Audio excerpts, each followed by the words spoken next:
Hello दोस्तों, आज की कहानी है अय्याज जिस्म का भाग 43। यामिनी का दिल धड़क रहा था कि अब रंजीत आगे क्या कह देगा। उसको डर लग रहा था। रंजीत अपनी बात आगे जारी रखता हुआ कहता है, यामिनी मैं तुम्हें चाहने लगा हूँ, तुम्हें प्यार करने लगा हूँ। मैं तुम्हारे सामने तुमसे शादी करने का प्रस्ताव रख रहा हूँ। अभी जवाब देना कोई ज़रूरी नहीं है। मैं अहमदाबाद से लौट के आ जाने तक तुम्हारे पास सोचने का समय है। यामिनी अब फंस जाती है क्योंकि रंजीत गेंद को उसके पाले में डाल दिया था। यामिनी कहती है, सर आपने मुझे बहुत बड़ी बात कह दी। फिलहाल मैं अपने कैरियर पर फोकस हूँ। यह प्यार शादी के बारे में मैंने अभी तक नहीं सोचा है। और रही बात आपकी, तो मैंने कभी भी उस नज़र से आपको नहीं देखा है। आप मेरे बॉस हैं। आपसे मुझे मार्केटिंग और फाइनेंस की अच्छी नॉलेज मिलती है। मैं आपकी खूब इज्जत करती हूँ। सर फिलहाल मेरे दिमाग में यह सब मत डालिए। सर मुझे अपनी जॉब को मन से और लगन से करने दीजिए। रंजीत को यामिनी की बात सुनकर अच्छा नहीं लगता। उसका दिल उदास हो जाता है, पर उसे यामिनी पर गर्व भी होता है। वह दूसरी लड़के जैसी नहीं है, दिल से स्ट्रोंग है, अपने लक्ष्य पर केंद्रित है। रंजीत कहता है, यामिनी इतना पैनिक होने की आवश्यकता नहीं है। मैंने तो अपना एक प्रपोजल तुम्हारे सामने रखा है। उस पर विचार करना या ना करना आपके लिए, उसके लिए तुम स्वतंत्र हो। अहमदाबाद से आने के बाद तुम्हारा जो जवाब होगा, पॉजिटिव नेगेटिव, मुझे मंजूर होगा। दूसरी बात, इस बात का तुम्हारे जॉब से पर कोई फ़र्क नहीं पड़ेगा। तुम्हें बिल्कुल भी डरने की ज़रूरत नहीं है। तुम्हारे और मेरे बीच एम्प्लॉयर और एम्प्लॉइज़ का रिश्ता है। रिश्ते जैसे है वैसा ही रहेगा। यामिनी खामोश हो जाती है। अब उसके पास बोलने के लिए कोई शब्द नहीं थे।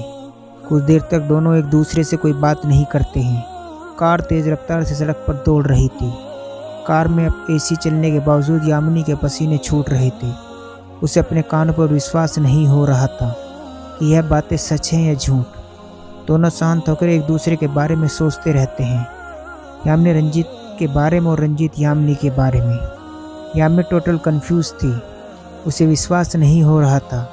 जिस प्रकार स्वाति और चित्रा रंजीत के बारे में बताया था, उसका जस्ट उल्टा हो रहा था उसके साथ। फिर यामिनी के मन में एक सवाल उठता है, कहीं रंजीत ने लड़कियों को फंसाने के लिए कोई नया पैंतरा तो नहीं आजमा रहा है, क्योंकि चित्रा को रंजीत ने शादी करने का बाद माँ बनने को मजबूर करके छोड़ दिया था।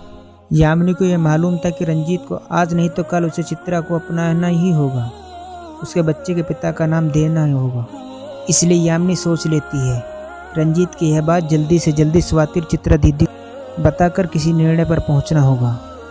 रंजीत कार ड्राइव करते हुए मन में कहता है, यामिनी अगर मेरे प्रस्ताव, जो कि मैंने पहली बार दिल और आत्मा से ईमानदारी के साथ किसी लड़की के पास कहा है, अगर उससे ठुकरा देती है तो ज़िंदगी भर किसी दूसरी लड़की के पास कभी भी शादी का प्रस्ताव नहीं रखूँगा।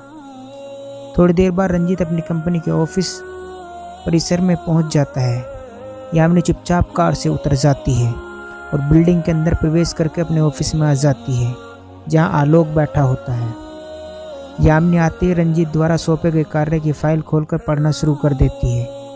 उसे उस पत्र के अनुसार कार्रवाई करके जवाब तैयार करना था।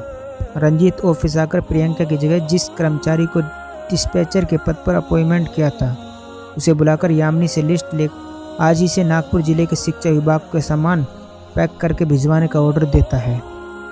रंजीत का मन उदास था। उसे काम करने का मन नहीं कर रहा था। कुछ देर तक अपने चैम्बर में रहने के बाद अपने पिता के चैम्बर में चला जाता है। चैम्बर में संध्या फाइल समेट रही थी, जो सिग्नेचर के लिए लेकर आई हुई थी।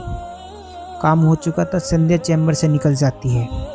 रंजीत के पापा, हाँ रंजीत बैठो, ट्रेन कितनी बजे की है? रंजीत 10 बजे की। पापा मैं और यामिनी विधानसभा सचिवालय गए थे नागपुर का प्रॉब्लम सॉल्व करने के लिए।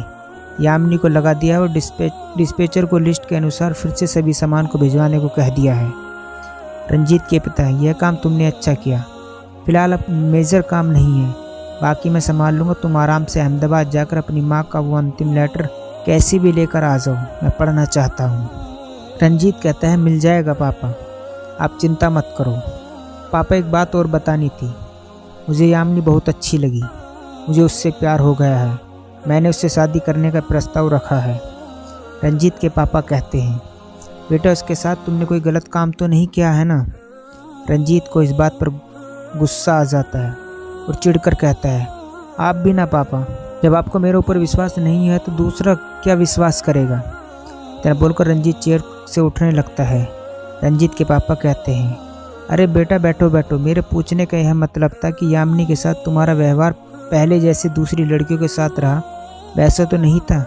कहीं तुम मजबूरी या उसके दबाव में तो शादी नहीं कर रहे हो। पापा की इस बात को रंजीत की आंखों में आंसू आ जाते हैं। वह कहता है, पापा मैंने अभी तक उसे हाथ से छुआ तक नहीं है। जब से यहाँ ज्वाइन किया है उसको सिर्फ दिल ही दिल में प्यार किया है। मैंने उससे प्यार को लेकर कोई बात अभी तक नहीं की। आज सीधे अपने प्यार का इजहार करके उससे शादी करने की बात कही है। रंजीत के पापा। रंजीत की आंखों से बहते आंसू को देखकर यामिनी के प्रति उसके सीरियसनेस को समझ जाते हैं। वे अपने मन में कहते हैं, अब आया ऊंट पहाड़ के नीचे। क्या होगा आगे जानने के लिए कहानी का अगला भाग जरूर देखें। दोस्तों ये था अय्याज जिस्म का भाग 43। दोस्तों कहानी अच्छी लगी हो तो चैनल को सब्सक्राइब करना न भूलें।